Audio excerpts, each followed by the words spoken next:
30 to 40% of your intake, most things just click into place. The other 60% really kind of eat what you want, but you'll find that your body just regulates it really, really nicely. You can even bring protein up to 50 to 60% of your diet, and then you're really entering a period, a state where you're really starting to optimize things.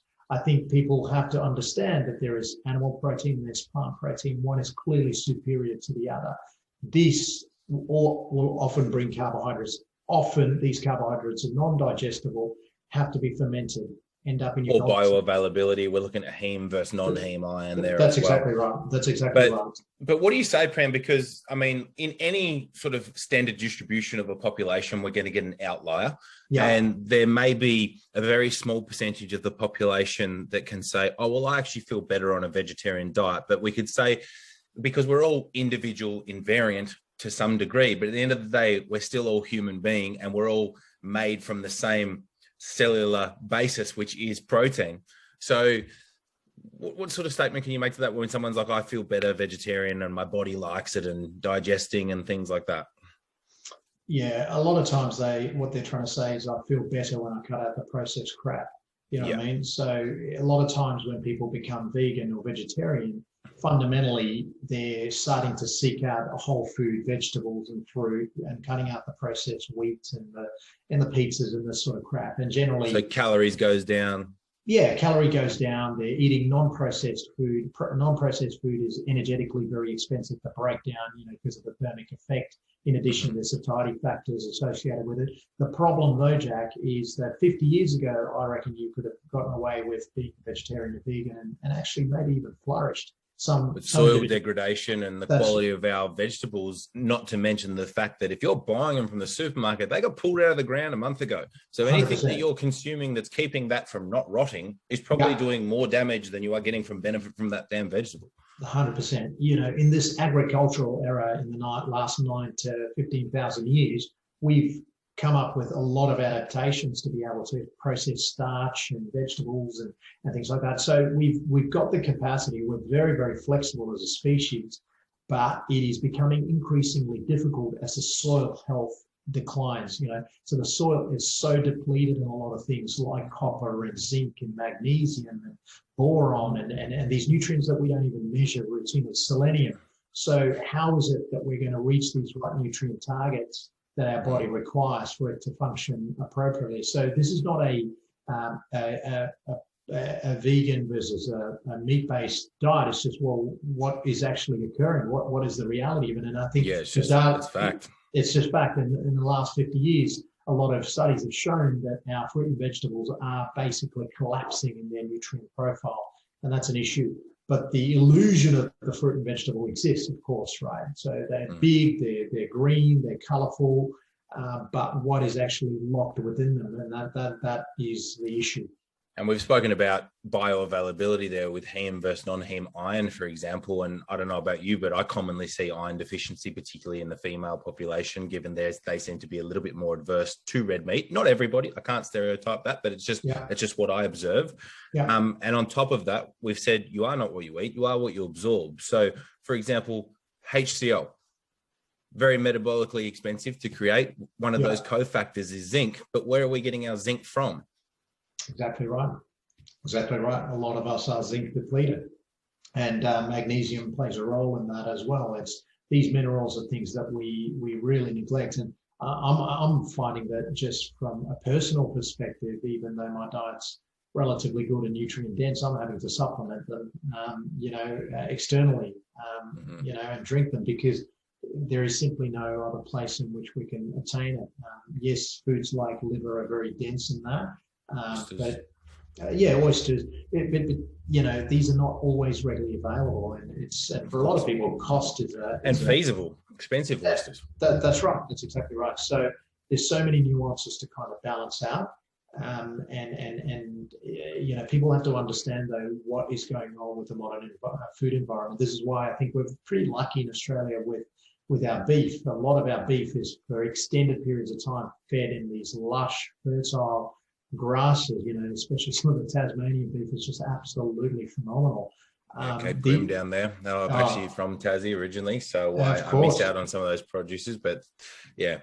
Yeah, and we're very, very lucky. And as we wind down our beef intake in Australia or in America, China continues to import it at levels that countries like Brazil cannot keep up with their output. So you can see that we in the West are embracing a paradigm that, well, red meat's bad. And we're getting this country, China, that is increasing their red meat intake and paradoxically, concurrently seeing an improvement in their health outcomes. They used to have huge rates of diabetes, but as they become wealthier and able to, more of their population is able to eat such nutrients, their health concurrently improves as well. And we in the West are seeing a steep decline, and that's something that needs to be watched very closely. And an ironic thing about that as well, we spoke about soil degradation being one of the leading causes to why these vegetables have got so many less nutrients in them than what they once had. Yet the natural processing of grazing cows and refertilizing and putting nutrients back into that soil is maybe a solution to improving that or turning that momentum around. Absolutely. I think regenerative agriculture, if it can scale, and some people think it can, I think that's going to be a momentous state or thing for humanity. I think as we humans progress through time, we are becoming smarter about the way we do things, and hopefully regenerative agriculture is that where we can kind of take control of the planet, because at the moment it feels like we're very much not in control. Population is growing, we're struggling to keep up with the food requirement, and we're kind of hurting the planet. But regenerative agriculture really might be kind of replicating the Paleolithic, where we were moving from essentially nomadic tribes of people moving with the animals, hunting the animals down, which is what regenerative agriculture is seeking to replicate, essentially rotating these animals to allow for them to replenish and rejuvenate the soil again. So, mate, let's wrap up with fiber then, because this certainly is a controversial topic still, because everybody's had it ingrained that, eat your veggies. You're told that from a kid. They even hide them in your mashed potatoes or whatever it may be. But when we're looking at the differences of, the way that we digest and break down fiber, we don't really get the calories from it in the way that certain animals do. And a lot of bloating seems to be occurring. Can you talk to us a little bit more about that, and maybe if you think any of the role that antibiotics have had in regard to that, which might open a little bit of a door to just sort of touch on probiotics? Because I think for the most part, in my opinion, I'll be interested to hear if you prove me wrong, that, for the most part, probiotics seem to be very expensive, very ineffective, because in the first place, if we don't know which actually strand of probiotic we're looking for, you could even potentially make it worse. Or furthermore, pro means alive. And where are these probiotics being manufactured? They're probably coming in through a ship on a shipping container through Perth that's stinking hot. And by the time they get to your fridge, there's probably not much pro about them. Yeah, absolutely. Absolutely. I'll go back to your original point about fiber, and then we'll sort of lead into that. Yeah, sorry, I just sort of... No, they're all linked, so that's fine. I think it's important for us to break down what we are from a digestive perspective. What are humans exactly? We are what we call hydrochloric based or acidic digesters. We take food such as animal source protein, put it into our stomach, cleave it using stomach acids, and then expose protein absorption sites and deliver it to our small bowel. In the small bowel, these proteins and fats and starches are absorbed via a brush border. The inside of our small bowel has these villus type structures to increase surface area where we can absorb these things. And we're using enzymes. So we are fundamentally, as humans, auto-enzyme based digesters, very similar to the pigs and dogs, okay? Now, we get creatures like the ruminants, which are the cows. They have a very, very different structure. They don't have an acidic stomach. They've got a very, very cavernous, big stomach, which is the ruminants, the four rumens of the four containers, basically. Yeah, multiple guts. That's right. And so these animals hold grass and leaves and other plant material within this They utilize the microbiome in the stomach to then break it down and extract things like B vitamins and other vitamins and proteins. They've got a huge population of microbiome in their stomach. Then they deliver all that pre-concocted material into their small bowel to absorb. They're not autoenzyme dependent. They're essentially dependent on the microbiome, which is in their stomach. We contain one microorganism in the stomach, and that's Helicobacter pylori. Nothing else can exist in the stomach because it's deeply acidic. We are not similar to the cow in the way we digest. We are so different. And it's the same applies to things like kangaroos. They are not ruminants. They've got a huge saccular stomach. Within that saccular stomach exists multiple organisms that help them break it down. They deliver it to the small bowel. Now, I want us to look at a creature like the horse, which is a hindgut absorber, right? A hindgut absorber has a small stomach, small bowel, delivers it straight to the large intestine where the bacteria get to work. They release something called short-chain fatty acids, which is a fat. Now, a horse gets about 50% of its fuel from the short-chain fatty acids that are liberated in the large intestine. Their large intestine is huge to allow for that. As humans, and there's been big data sets on this, many old studies on this, as humans, we are supposed to get 5 to 10% of our daily fuel through short-chain fatty acid fermentation. And that fermentation generally comes from non-digested carbohydrates and fiber in our colon, 5 to 10%. So the question is, where does the 90 to 95% of the other fuel supposed to come from? We are supposed to extract so little fuel from fiber because fundamentally the fiber and non-digested carbohydrates which go to the colon, it's a partial bargain. The bacteria ferment it, they extract most of the fuel for themselves and give us a little bit, which is the 5 to 10%. So it's always a partial bargain in the colon. The byproduct of that is nitrogen, methane, hydrogen gases. So this is why a lot of people, when they're on a high fiber diet, they don't tolerate it very well because of their liberation of these gases. So my point is we've been pushed this high fiber paradigm. The fiber isn't a nutrient. It is simply a substrate for the bacteria, and it produces so little of a fuel requirement for a human being. We're built for more than that. And that's the issue that I've had with the food pyramid. Where do we get the 90 to 95% of fuel from? We're supposed to get it from quality-based foods. We are not a horse, nor are we a cow.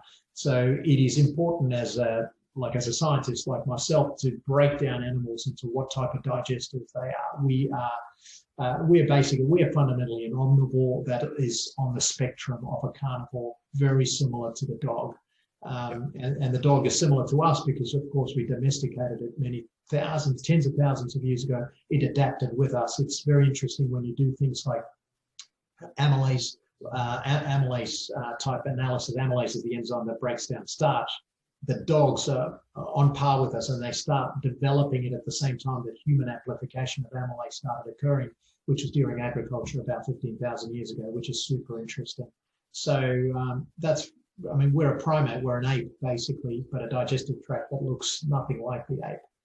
And when we're looking at, again, I consult with a lot of people that have got, slow transit times. So suffering with constipation. It's like if someone's healthy, usually, again, much like waking up with an erection, pretty good feedback system. If you're going to the bathroom regularly without discomfort or pain and it's a fully formed stool, that's a great sign that what you're doing is working. If you've got explosive sort of diarrhea and loose stools, you're probably looking at inflammatory food groups and probably nutrient absorption issues. Whereas people that aren't emptying their bowel daily are probably looking at maybe too much fiber in their diet, along with probably a greater allostatic load or a compromised biotransformation detox pathway. It's very interesting, Jack. We've had multiple studies in the literature, really good, elegant studies, which have looked at methane in the gut is a potent slower of motility. It slows down the entire gut. And we find that people that probably have more methogenic bacteria probably have a slower transit constipation, whereas others with overgrowth of other types of bacteria, perhaps more putrefactive type species in their hindgut, they probably tend to have diarrhea. So it's this complete imbalance.